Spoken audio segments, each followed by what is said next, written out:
And so the 2IAGQ plus LG bus people are basically a group of people who want victimhood. Well, screw that.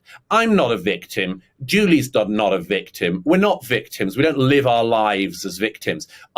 What's up, YouTube? Hope you guys are feeling good. My name is Elaru, and today I'm back with a new video and check out you guys.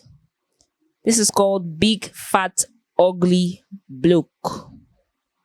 Douglas Murray obliterates Sam Smith and woke trans activist. Those are a lot of words for one man. Anyway, guys, now it goes. We talk less and we react more. Let's check this out. Is that he's a big fat ugly bloke who occasionally dresses like a hoe and dances like a hoe round a pole, and that's his feminine side. Well, that's a lovely thing for all the women in the world, isn't it? Isn't that just charming? Whenever you pole dance, that's you representing all the women in the world. Great work. Douglas Murray is at it again.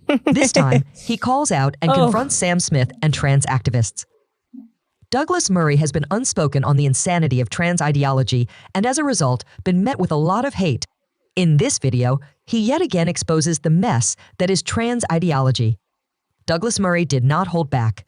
Again, something I've talked about a lot in recent years, which is the transformation of our societies from societies that admire and validate heroism into societies that admire and seek to have victimhood.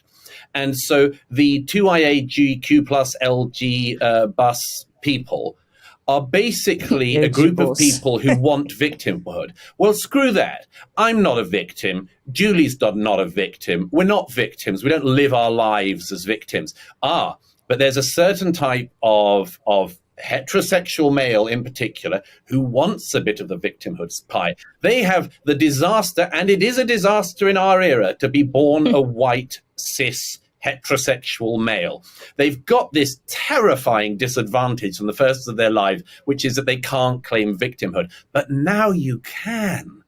There was a sort of low-grade lecturer at University of Oxford a few years ago who said that he was congratulated by a student who said, "It's so wonderful to see myself represented by a tutor as a queer student."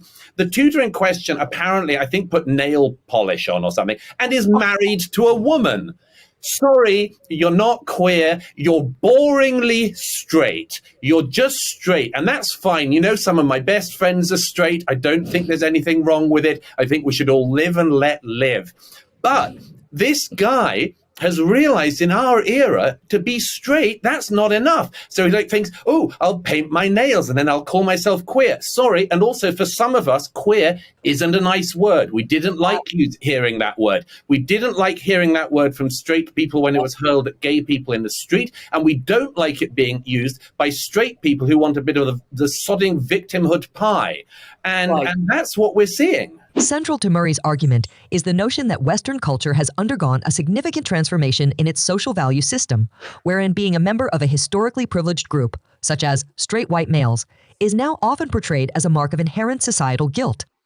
Within this framework, privilege is seen as an original sin that needs atonement, and victimhood, conversely, is elevated to a status of virtue.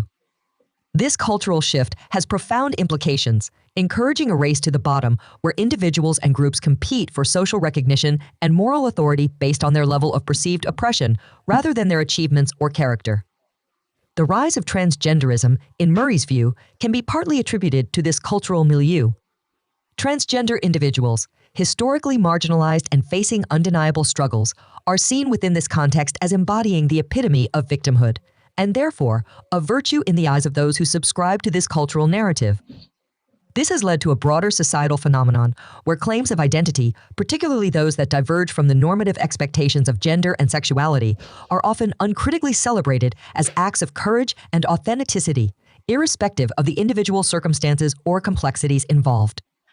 Supporting Murray's critique, several studies and commentators have noted the proliferation of a victimhood culture in the West. Sociologists Bradley Campbell and Jason Manning, for instance, argue in their work that contemporary society has shifted from a culture of honor and dignity to a culture of victimhood, where social status is derived from perceived oppression and victimhood claims are a common currency in social interactions. This shift has significant societal implications, including increased sensitivity to slight, a propensity to take offense, and the mobilization of authority figures to address grievances. Oh, and let's add one other to the list, which is a totally fictitious group that call themselves non-binary. Non-binary means look at me. Look at me. I want attention. I'm coming out as non-binary, and they always say, "Oh, I've got a big announcement. I've really been. I mean, like guys, like I've been like waiting for ages to say this, and I'm trying to build up the courage, but I'm non-binary." You go, well, that's about the biggest boring announcement anyone can make. There is no satisfactory definition of non-binary that I've come across apart from look at me. And the idea that I mean, obviously he, her, they, them, Sam Smith, Blair, he constantly announces that he's non-binary, and as Andrew Doyle said, as far as we can see, Sam Smith's idea of being non-binary is that he's a big fat ugly bloke who occasionally dresses like a hoe and dances like a hoe round a pole, and that's his feminine side. Well, that's a lovely thing for all the women in the world, isn't it? Isn't that just charming? Whenever you pole dance, that's you representing all the women in the world. Great work. I mean, this is the thing, is this is old style. You know, they all think they're breaking boundaries, and they're not. They are reinforcing some of the most intolerably basic boundaries we ever had to contend with. You know, your daughter likes blue, get her on hormone therapy. You know, your son likes reading, girl. Douglas Murray highlights a contentious issue at the heart of the intersection between trans rights and women's rights, the participation of biological males who identify as female in women's sports. This development is problematic for several reasons. Firstly, it challenges the integrity of women's sports, which was established to provide a fair competitive field, acknowledging the biological differences between men and women. Allowing biological males to compete in women's categories not only upsets this balance, but also potentially jeopardizes the safety and competitive opportunities for biological women athletes. Statistics and instances from the world of sports underscore Murray's concerns. For example, the participation of transgender women in female sports categories has led to significant debates about fairness and equity. Critics argue that biological males, even those undergoing hormone therapy, may retain physical advantages over biological females, such as bone density and muscle mass, which could influence the outcome in competitive sports. Additionally, the issue of women's private spaces, such as changing rooms and shelters, being accessible to biological males identifying as women, is another contentious point raised by Murray.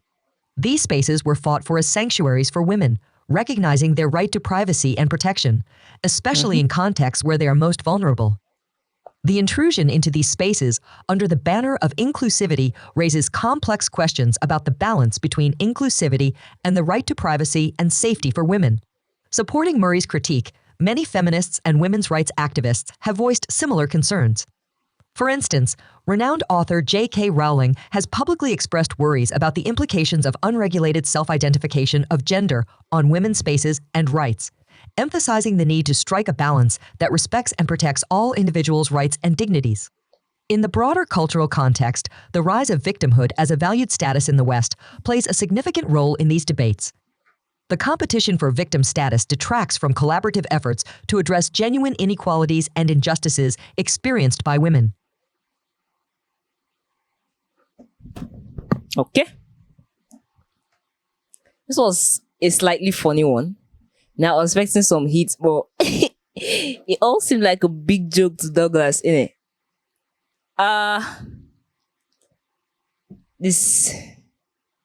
This phenomenon of the trans activity or the trans community.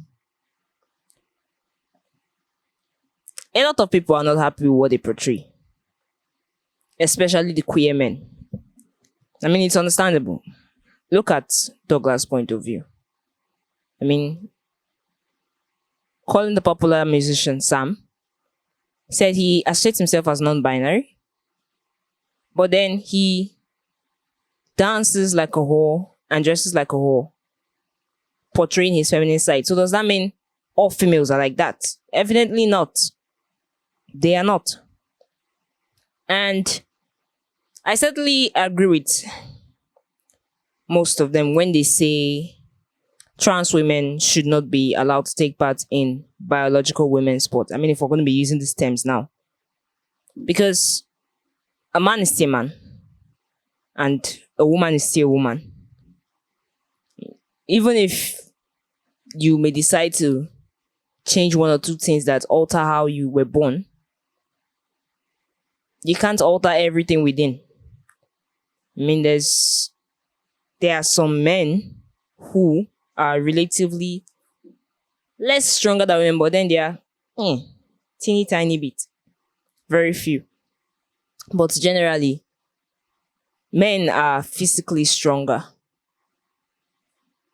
Even emotionally, to some extent, stronger than women.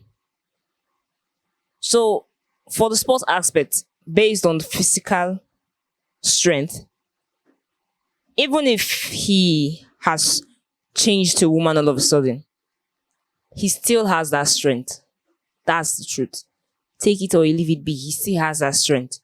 So, him playing in a woman's game would make the odds uneven. You can imagine putting a couple of trans women on one team and a couple of biological women on one team. I can assure you that the trans team is going to win because of that force they are using to play that game. And the whole concept of female sport was set up to increase fairness and equity in sports, because you can't play against men. And a biological woman playing against a trans woman is more or less making her play against men. That's the truth, because definitely they still retain some, if not all, of that physical strength that they were innately born with. And apart from that, the private space, women should have their private area, like, as I said, change rooms and all that. So for most women who may not be comfortable with this trans phenomenon, seeing someone who they knew as a man and can't accept that he has turned himself to be like one of them, be like he isn't. That's the truth. He has turned himself to be like one of them. They won't really welcome you into that private area. As a matter of fact, they're going to feel grossly uncomfortable. That's the honest truth. And societal norms, just like you said, they are kind of what's the word I'll put there? Magnanimous. Somewhat blown out of proportion. Because, as I said, if your daughter likes blue, you get her hormones checked. If your son likes to read, then nah, he's a female. I mean, I've met guys who love to read, and not every girl likes pink. So that particular aspect isn't a biggie. I mean, that is actually one of the things in society that is quite funny, because defining someone based on color, favorite color, and personal hobbies doesn't really add up. Anyway, guys, hope you learned a lot. Please leave your comment in the comment section and leave a thumbs up at the end of this video. Thank you all for watching. Stay safe.